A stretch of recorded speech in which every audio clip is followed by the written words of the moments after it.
Irmãos, a graça e a paz do nosso Senhor Jesus Cristo a todos, amém? Alegria poder mais uma vez ter a oportunidade de compartilhar um texto bíblico com os amados. Eu queria fazer menção do texto que está aí, eu queria falar hoje sobre um convite à perseverança, o chamado à perseverança. E eu queria fazer menção do texto de Hebreus, capítulo 12, o texto que, por sinal, o irmão Mozaniel começou a ler. Hebreus capítulo 12, inclusive também do verso 1 ao 13.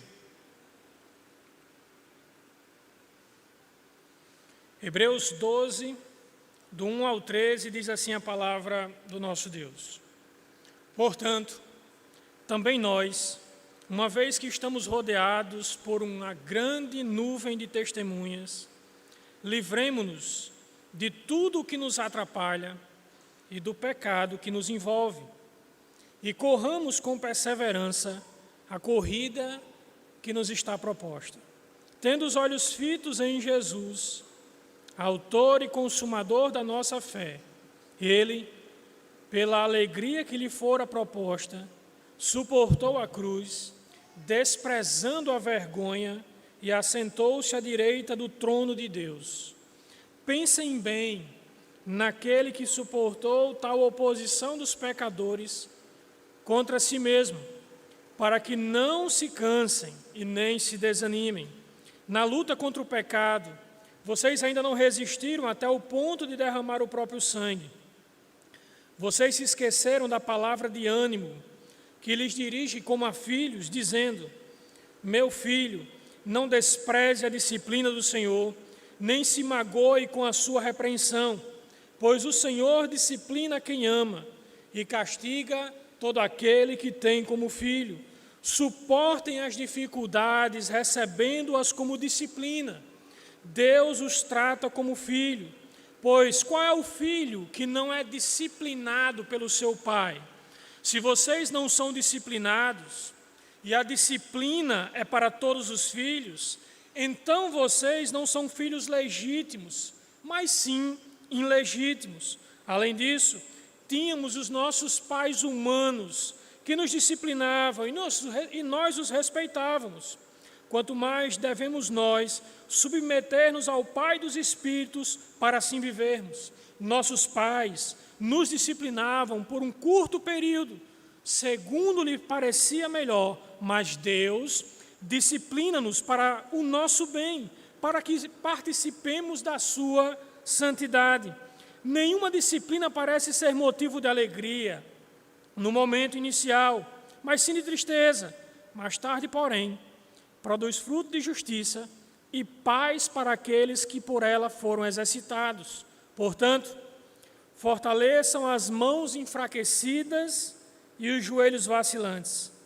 Façam caminhos retos para os seus pés, para que o manco não se desvie, mas antes seja curado. Meus irmãos, em alguns lugares da Sagrada Escritura, nós vamos encontrar os autores fazendo comparações para definir o que é a vida cristã. Por exemplo, Jesus no capítulo 5 do Evangelho de Mateus, Jesus compara, meus irmãos, os discípulos ao sal da terra e à luz do mundo. E ele faz isso, meus irmãos, para falar da importância que a vida do cristão tem para todos aqueles que vivem perto dele. O fato é, meus irmãos, que assim como o sal nos tempos bíblicos evitava que a carne apodrecesse rápido, os cristãos evitam que o mundo fique podre de uma hora para outra. Se toda a igreja fosse tirada do mundo e o mundo perdesse a influência que a igreja tem, a influência que o cristianismo tem nas bases da sociedade moderna, o mundo se tornaria literalmente um caos. E, meus irmãos, no texto que nós lemos, o autor dos Hebreus, que nós não sabemos quem é o seu autor, ele compara, meus irmãos, a vida cristã como uma corrida. Ele compara, meus irmãos, a vida cristã como uma maratona da Grécia antiga. Aquelas maratonas, meus irmãos, que levavam os seus participantes à exaustão.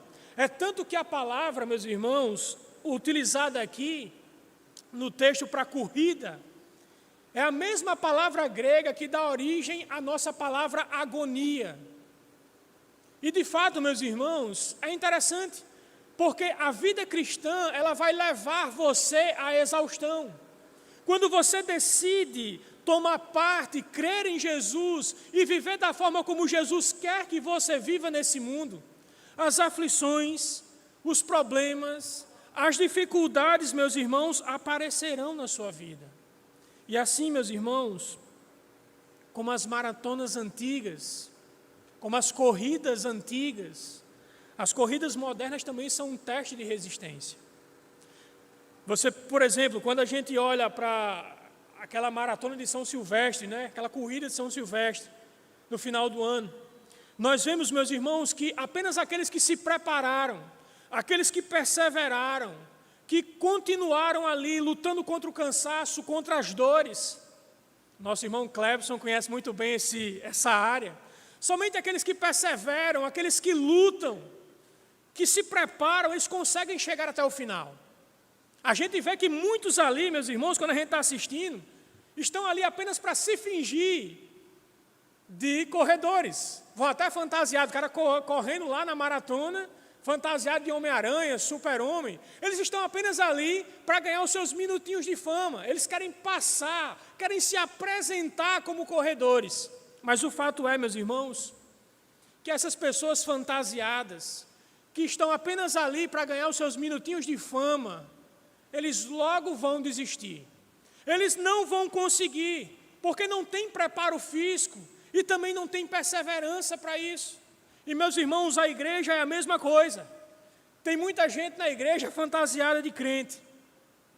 Eles vêm aos cultos, eles até se batizam, eles tomam perigosamente a ceia, porque é um perigo muito grande um falso crente se aproximar da mesa do Senhor. Mas cedo ou tarde, meus irmãos, quando as dificuldades aparecem, quando os problemas de ser cristão batem à sua porta, essas pessoas ficam pelo caminho, assim como aqueles que estão fantasiados na corrida de São Silvestre. Porque, meus irmãos, a vida cristã é uma maratona. É uma maratona que vai custar de você suor, vai custar de você tudo. Você terá que abrir mão de tudo por Cristo. Se uma coisa impede você de viver segundo a vontade de Cristo, isso precisa ser abandonado. Então, ser crente, meus irmãos, nunca será fácil.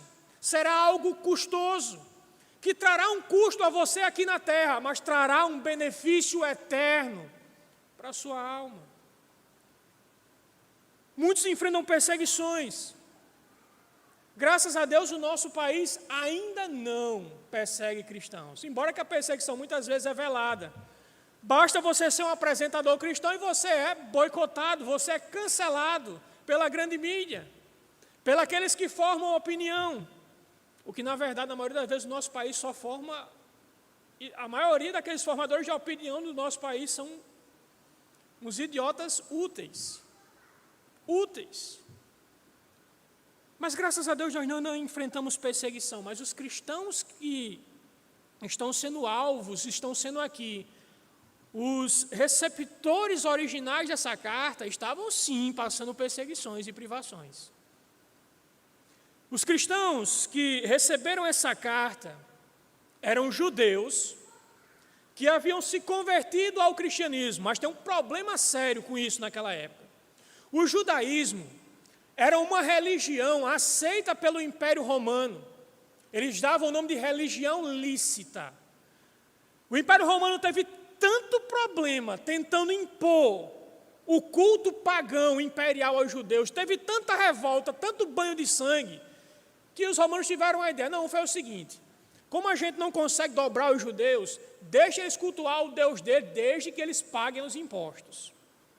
Só que quando um judeu abandonava o judaísmo e colocava sua fé em Jesus Cristo, dizendo que ele era o Messias tão prometido no Antigo Testamento, os seus irmãos judeus, que não abandonaram a fé no judaísmo, começavam a acusar aqueles judeus de estarem vivendo uma nova religião.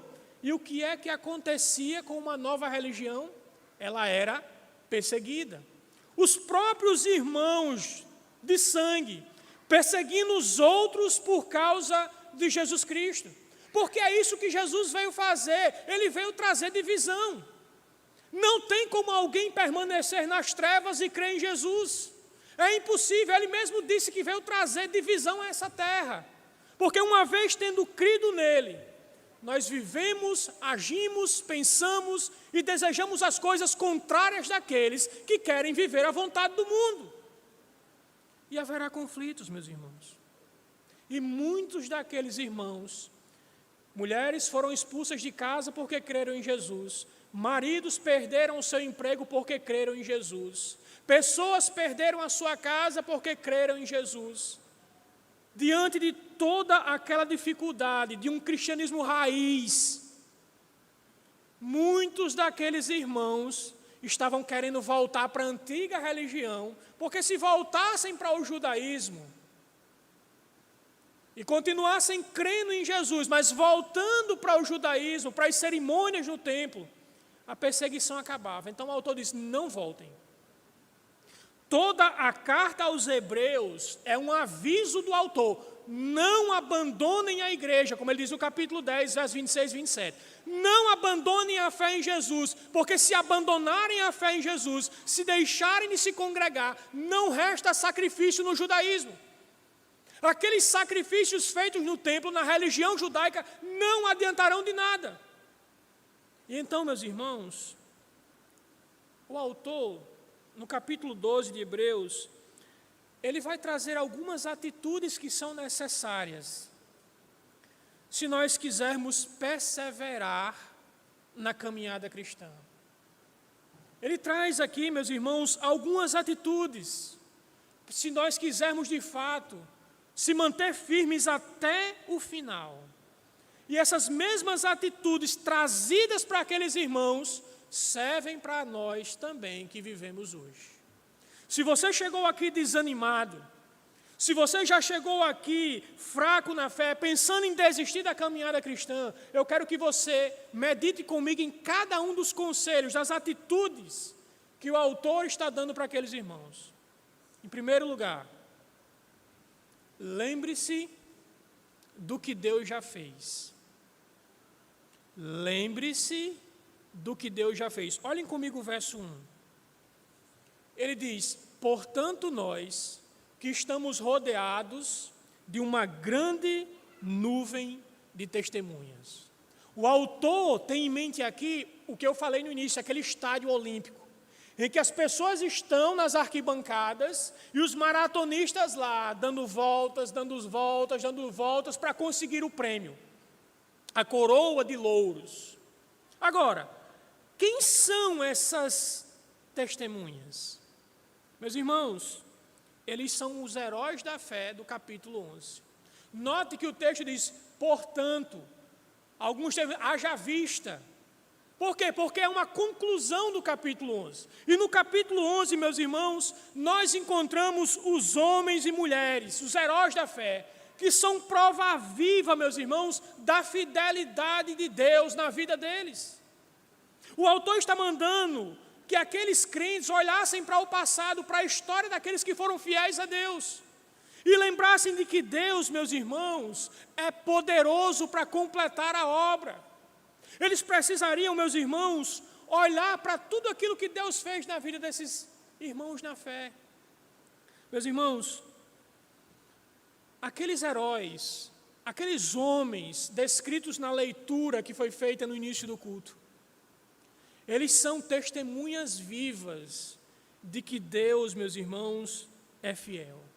Eles não estão olhando os corredores, eles estão ali porque eles completaram a corrida. Eles estão ali para dar testemunho, meus irmãos, da ação de Deus na vida deles. Quando o autor diz, olhe para as testemunhas, veja, eles venceram. Eles concluíram por causa do poder de Deus. O que essas testemunhas nos ensinam, meus irmãos, é que Deus é poderoso para nos livrar de qualquer problema em nossa caminhada cristã. Deus é poderoso para nos preservar, e Ele é digno de toda a nossa confiança. Olhe, por exemplo, meus irmãos, voltem apenas uma página da sua Bíblia. Olha o que é que diz no capítulo 11, os versos 32 a 36. E vejam, meus irmãos, a prova de que Deus é poderoso, que a lição é muito clara, que Deus pode nos preservar. O texto diz, capítulo 11, verso 32. E que mais direi? Certamente me faltará tempo necessário para falar de Gideão, de Baraque, de Sansão, de Jefité, de Davi, de Samuel e dos profetas, os quais por meio da fé conquistaram reinos, praticaram a justiça, obtiveram promessas, fecharam a boca dos leões, extinguiram a violência do fogo, escaparam de ser mortos à espada, da fraqueza tiraram força, fizeram-se poderosos na guerra, puseram em fuga exércitos estrangeiros. Mulheres receberam pela ressurreição os seus mortos, alguns foram torturados, não aceitando o seu resgate, para obterem uma ressurreição maior. Outros, por sua vez, passaram pela prova de zombarias e açoites, sim, até algemas e prisões. O que o autor está dizendo para aqueles irmãos é que tudo aquilo que eles estavam passando, outros já passaram.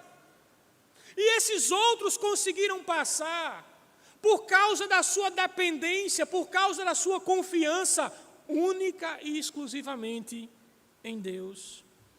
O que esse texto está nos ensinando, meus irmãos, é que não importa o tamanho do seu problema, seja de ordem emocional, física ou espiritual, nosso Deus tem poder no céu e na terra para sustentar a sua vida.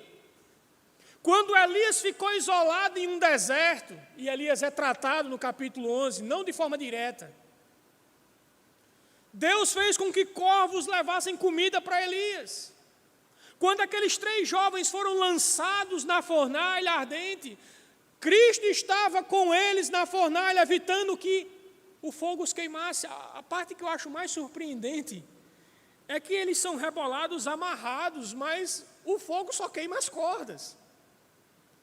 A fornalha foi um instrumento de libertação de Deus. As roupas, o cabelo, nenhum cheiro de queimado, mas as cordas foram queimadas. Porque, meus irmãos, Deus controla até mesmo os elementos. Até o fogo, meus irmãos, é controlado por Deus.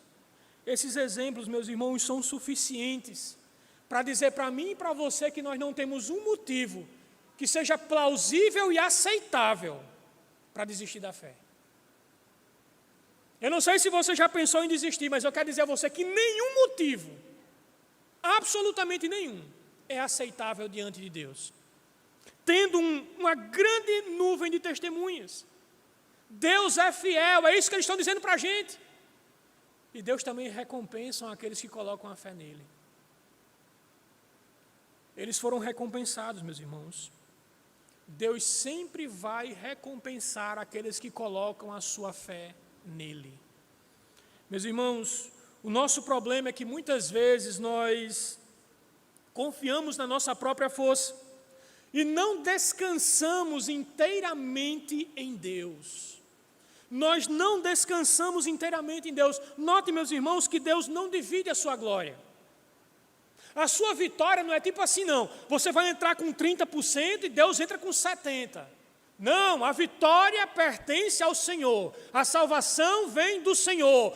Tudo absolutamente vem do Senhor. Eu não estou dizendo aqui, meus irmãos, que você não precise lutar. O que eu estou dizendo é que você não pode deixar de confiar.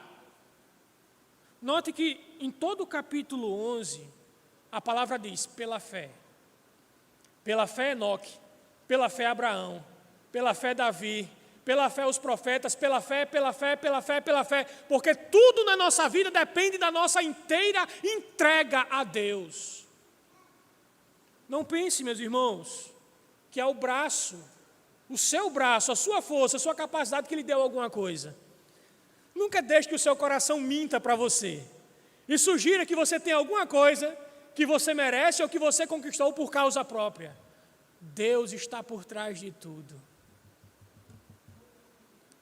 A vontade de Deus sobre a sua vida prevalece.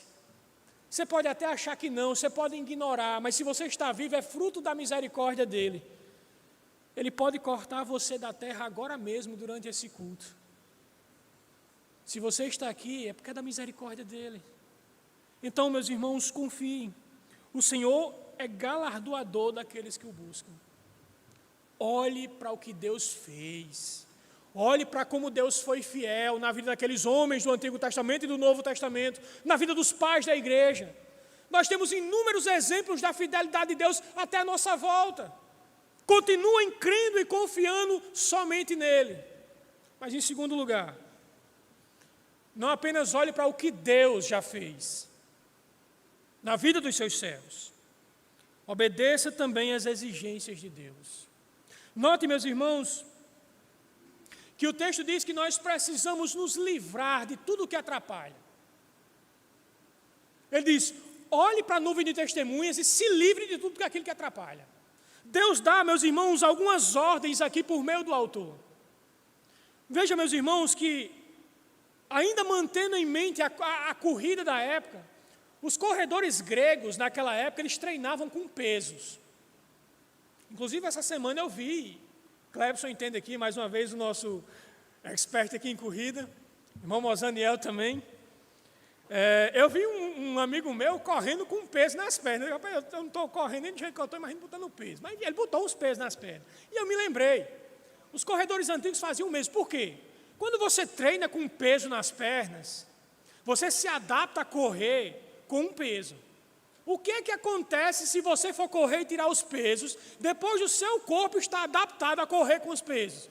Você se tornará mais resistente e mais veloz. Era isso que os corredores da época de Paulo faziam. Só que na hora da corrida, não fazia sentido algum um corredor disputar a maratona com os pesos. Eles corriam, meus irmãos, praticamente nu, corriam de tanguinha, Pedro Júnior. Botava tipo uma tanguinha e saia correndo. Deveria ser um negócio muito feio. Mas eu acho que é basicamente isso que os ternos modernos fazem, né? Por exemplo, os ternos de natação hoje, para ajudar ao nadador se tornar cada vez mais veloz, é colado no corpo, é quase uma sobrepele, não tem peso nenhum. Os maratonistas correm com as roupinhas lá que fininha, porque qualquer peso, inicialmente talvez você até não perceba que não vai pesar. Pense, por exemplo, a Milka usar uma chuteira pesada. No começo você está ali, mas à medida que o tempo vai passando, quando chega o segundo tempo, a chuteira não está mais pesando o mesmo peso inicial, não. Então devemos tirar tudo aquilo que é pesado, que atrapalha, meus irmãos. O que esse texto está dizendo é que nós devemos nos livrar de tudo que atrapalha a vida cristã, a nossa caminhada cristã. Esse é um princípio, meus irmãos, fundamental. Fundamental. Nada que atrapalhe o nosso desenvolvimento deve ser deixado em nossa vida. Nada, absolutamente nada. Isso inclui, por exemplo, programas de televisão, seriados, filmes, que ocupam a nossa mente de uma forma tão catastrófica, consomem tanto nosso tempo que, às vezes, a gente maratona uma série com 10 episódios e naquele dia a gente não leu a Sagrada Escritura. Nós precisamos nos livrar, meus irmãos, por exemplo, daquele soninho do domingo de manhã que evita que a gente venha para a EBD, né, pastor Wellington? Evita que a gente venha para a EBD, sabe, aquele sono, aquela preguiça, aquele argumento, né, que a sua carne, rapaz, você trabalhou a semana todinha, é melhor dar uma descansada aqui, é o domingo, deixa para ir de noite na igreja. Isso inclui também isso. Meus irmãos, isso inclui também aquele futebolzinho do final da tarde de domingo, né? Que evita que a gente se prepare para vir para o culto. Nunca se esqueçam de uma coisa. Há uma guerra espiritual aqui nesse momento, pela sua atenção. E muitas vezes é necessário que você prepare o seu espírito, prepare o seu coração para vir cultuar a Deus. Porque há uma guerra aqui. Lembram da parábola dos solos? Quem é que vem e arranca a palavra da cabeça que foi plantada? Satanás. Ele quer fazer com que você desvie sua atenção desse momento e bote no resultado de um jogo, bote numa pia de louça para lavar, seja lá o que for. Ele quer tomar a sua atenção e evitar que a palavra desça ao coração, que você medite, que você seja transformado por ela. Devemos tirar tudo que atrapalha, meus irmãos, até mesmo as redes sociais. Se tornaram um vício, meus irmãos, de uma pedra de tropeço. Tudo que atrapalha, aquelas amizades que não te levam à edificação, aquele namoro, meus irmãos, que é um namoro carnal e mundano, sem nenhuma perspectiva de casamento, sem nenhuma perspectiva de santidade. Tudo o que atrapalha, meus irmãos, deve ser retirado. Eu sei que algumas coisas dessas, nem pecado é, se for usado com sabedoria. Qual é o problema de assistir um filme? Qual é o problema de ter uma rede social? O problema se torna quando nós literalmente extrapolamos e utilizamos e vivemos em função daquilo. Então, se isso está lhe atrapalhando, em nome de Jesus, abandone. Mas sabe o que mais atrapalha? É o pecado. Note que o texto diz, deixando tudo que atrapalha e o pecado. Meus irmãos, o pecado aqui nesse texto é um pecado bem específico. Era literalmente o que o autor fala no capítulo 10, versos 19 a 27. O pecado era abandonar a igreja, abandonar a fé em Jesus somente e voltar para o judaísmo. Esse era o pecado que estava tão próximo deles, assediando eles diariamente, por causa da perseguição que eles estavam sofrendo.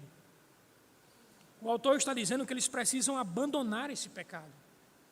Porque, meus irmãos, o pecado nos separa de Deus. O pecado muitas vezes nos coloca em oposição aos nossos irmãos. Meus irmãos, o pecado tolerado, não confessado, é o maior obstáculo para você concluir a caminhada cristã. Meus irmãos, precisamos descobrir qual é o pecado específico nosso que está nos levando, meus irmãos, a querer desanimar, a querer abandonar a fé, a estar desanimado. Porque assim como aqueles irmãos tinham um pecado específico, nós também temos um pecado específico, que muitas vezes, meus irmãos, está nos atrapalhando. E você sabe qual é. Eu sei qual é. Nós sabemos qual é. A ordem do nosso Senhor é abandoná-lo. Eu sei que algumas vezes a gente tem aquele pecado de estimação. Nós temos medo de confessar. O pastor não sabe, os irmãos não sabem. Embora pareça difícil, e é, mesmo assim, ele precisa ser abandonado. Jesus, usando uma metáfora muito radical, ele diz: se o teu olho te faz pecar, arranque ele e jogue fora. Por quê? É melhor chegar no céu sem um olho do que ir para o inferno com os dois. Abandone o pecado. E nós precisamos estar atentos, porque quando nós menos esperamos, surge a oportunidade para pecar. É a cobiça, é o adultério, roubo, mentira, ganância, falsidade. Quando nós menos esperamos, o pecado aparece, sorrateiro, mas não cedamos 1 milímetro sequer. Deixemos tudo que atrapalha e o pecado que nos assedia. Em terceiro lugar, não apenas olhar para o que Deus fez, cumprir as exigências de Deus, mas nós precisamos também olhar para o Filho de Deus. Note, meus irmãos, que no verso 3, o autor manda a gente olhar para Jesus, considerar Jesus. Agora, por que o autor faz isso? O próprio texto vai dizer: para que não canseis, para que não desanimeis. Por que o autor faz isso?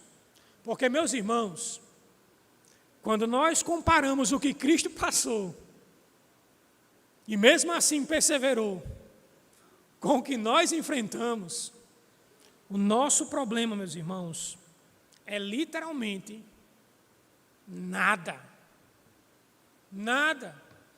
Jesus lutou sozinho contra o mundo, a carne e o diabo. Jesus enfrentou sozinho o inferno. E mesmo assim ele não desistiu. Sabe qual é a lição que fica aqui, meus irmãos? Não existe alegria, não existe glória sem sofrimento. Note que o texto diz: em troca da alegria que lhe estava proposta. Note, meus irmãos, que todos os filhos de Deus enfrentam sofrimento. Todos, sem exceção. Agora, o que é que Jesus Cristo fez ali? Ele olhou para a alegria que estava proposta. Ele olhou para a vontade de Deus satisfeita, cumprida. Ele olhou para os joelhos se dobrando no céu e na terra. Ele olhou para o banquete, a ceia com os seus filhos no mundo sem pecado. Ele olhou para o futuro e perseverou até o fim no presente. Lembremos disso. Os nossos sofrimentos aqui, para permanecer na fé, para ficar na fé, para perseverar, um dia serão recompensados. Se você está enfrentando algum sofrimento, lembre do que lhe espera. Lembre do que lhe espera. Um soldado da Segunda Guerra, respondendo a uma entrevista, foi perguntado o que é que motivava ele a continuar perseverando e lutando num dos principais frontes da Alemanha. E ele disse: a esperança de chegar em casa e ver a minha família. Se você enfrenta sofrimento na caminhada, tenha esperança de que um dia você encontrará aqueles que foram fiéis a Deus. Mas, acima de tudo, você encontrará o próprio Cristo. O próprio Jesus estará aguardando você do outro lado, olhando firmemente para Jesus. É isso que o autor está dizendo. Nunca, nunca, sobre hipótese nenhuma, tire os olhos de Jesus. Não olhe para o mundo e seus prazeres passageiros. Não, não olhe, meus irmãos, para a igreja e suas falhas. Não olhe para si mesmo e os seus pecados. Fazer isso, olhar atentamente para essas coisas, é receita para naufragar e desanimar na fé. É por isso que o autor diz: olhe fixamente para Jesus. É Ele, meus irmãos, é Ele quem nos concede a fé. É Ele que nos mantém na fé. Então, somente, meus irmãos, confiemos e descansemos no seu amor. E, em último lugar, meus irmãos, os versos 4 a 11, o texto nos ensina e nos exorta a suportar as provações permitidas por Deus. Meus irmãos, infelizmente, No contexto atual, a palavra disciplina ficou apenas com a conotação negativa, embora tenha no texto. Mas a disciplina bíblica, nos tempos da Bíblia, tinha uma conotação positiva. Normalmente os pais que tinham uma condição melhor, eles contratavam tutores. E esses homens treinavam os seus filhos, tanto intelectualmente como fisicamente. Os filhos eram expostos a provas duras, a tarefas pesadas. A intenção dos pais era fazer os seus filhos amadurecerem e se tornarem homens prudentes. O ponto central, meus irmãos, de todo esse texto, de todos esses versos restantes, é que Deus permite que os seus filhos enfrentem adversidades para que eles alcancem maturidade espiritual. Não é isso, meus irmãos? Que diz, por exemplo, o verso 7, suportem as dificuldades, recebendo-as como disciplina. E por que ele disciplina?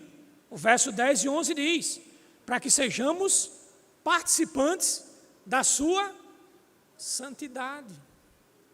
Deus, meus irmãos, Ele envia as dificuldades, as provações da nossa caminhada, para que a nossa fé seja fortalecida e exercitada. Ele envia isso, meus irmãos, para que dependamos única e exclusivamente dEle. Assim como os filhos, como diz o verso 11, às vezes o filho não entende que a disciplina era para o bem. Eu me lembro que quando eu era criança, eu roubei um carrinho de um amigo meu. E mamãe descobriu.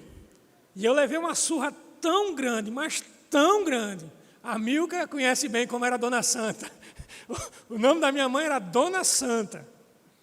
Mas ela me deu uma surra tão grande, mas tão grande, que eu pensei que ela não me amava. Mas hoje, eu percebo que era amor. Porque se ela tivesse apoiado, eu teria roubado uma coisa maior. Depois tinha roubado outra, e talvez nem aqui na igreja eu estivesse, ou na cadeia ou morto. Então, inicialmente, aquela disciplina não foi nada bom. Mas depois, quando eu fui amadurecendo, quando eu fui crescendo, eu entendi, foi para o meu bem. Foi por amor que mamãe fez aquilo. E muitas vezes Deus faz isso. Deus faz com que você enfrente privações, provações, perca algumas coisas para um bem maior, para fazer você mais dependente dEle. Nunca é, meus irmãos, nenhuma dificuldade é permitida por desprazer na sua vida. Deus sempre permite para algo melhor. Então, suporte, meus irmãos. Não se desanime. Como o próprio texto vai dizer, não se desanime quando por ele for disciplinado, porque o Senhor disciplina a quem ama.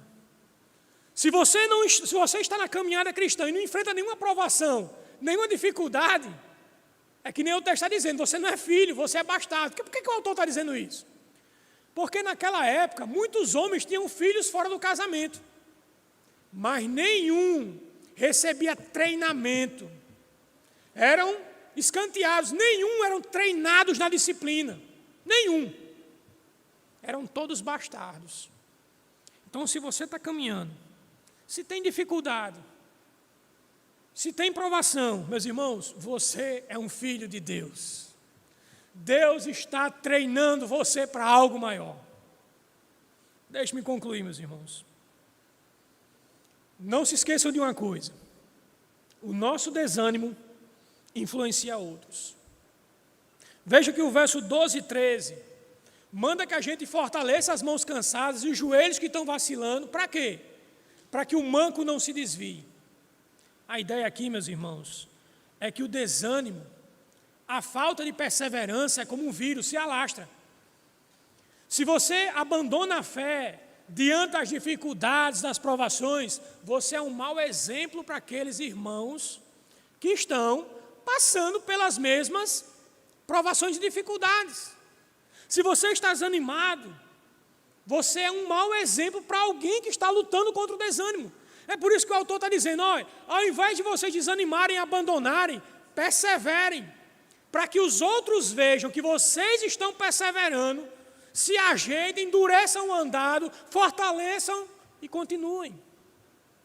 Meus irmãos, pensem nas pessoas que estão com dificuldade de orar. Chega num culto de oração e encontra 10 pessoas. Pense nas pessoas que estão com dificuldade de ler a palavra de Deus, de estudar a palavra de Deus. Chega num culto de doutrina, tem 5 pessoas. Pense, por exemplo, naqueles irmãos que estão lutando contra o pecado. Chega na igreja, tem pessoas na igreja vivendo no mesmo pecado, sem arrependimento, sem luta, sem nada. Então, meus irmãos, tomemos muito cuidado. Nós precisamos ser exemplos de perseverança, para que os outros nos vejam e se motivem a continuar caminhando, a continuar correndo a corrida da fé. Que Deus nos abençoe. Amém.